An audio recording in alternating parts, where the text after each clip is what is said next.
Now that we've handled all the housekeeping of creating an account, logging in and out, editing your account, and deleting your account, we can actually move on to the meat of the application, which begins with actually creating a check. So we'd like to set up the create a new check page, and we already have a server route in place for that called checks/create, which maps to handlers.checksCreate.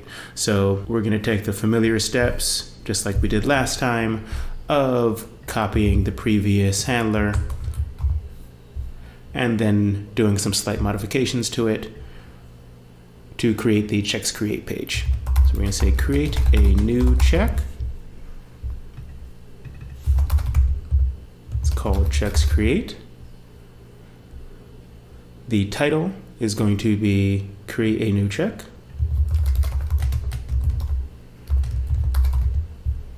We don't need a meta description because this is a protected page that you could only see if you were logged in. And the body class is checks create. The template will be the same name, checks create. Now we're going to create the template, touch templates/checks create.html. Open it up. And let's go ahead and paste in this very large template. We have a header and a subheader as before.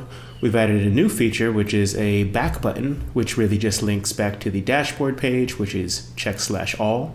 Then we have a form called checks create, which allows a user to select a protocol from a dropdown, tell us what the URL is in a normal input, and then check the boxes for all of the success codes that they want, 200 through 500. We then give them another drop down for the HTTP method and one less drop down for the timeout seconds. Lastly, we have the submit button down there. So since this is the first time that we are handling checkboxes and select drop downs, we need to update app.js to be able to read those type of inputs before the payload is sent off. All right. Now we've done that, as you can see, and we've also added a success handler for checks create that redirects the user to checks all after they have created a new check.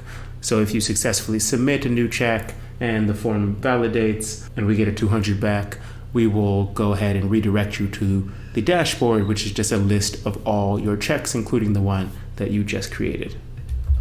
The CSS is updated as well, so now we should be able to start up the app. Should be able to go over here, log in with that user we've been using. I'm going to navigate away from the checks/all page to what our new route is, which you can see is checks/create. And you can see this new form. Let's go ahead and select that we want this for twitter.com. We want these success codes. HTTP is put, and the timeout is 2 seconds. I'm going to submit that. As you can see, we were redirected to checks/all, which means we must have gotten a 200 back from the server. If we navigate to our data, we can see that one of these checks has actually been created by our new user, the one that ends in 9. These other 4 checks were created by the user that ends in 8, which is what we did earlier. But this one is new, and it was just created by us when we did that example. You can see that it's set to twitter.com, put these different success codes, etc. So create a check seems to be working fine, and we can go ahead and move on to the next feature.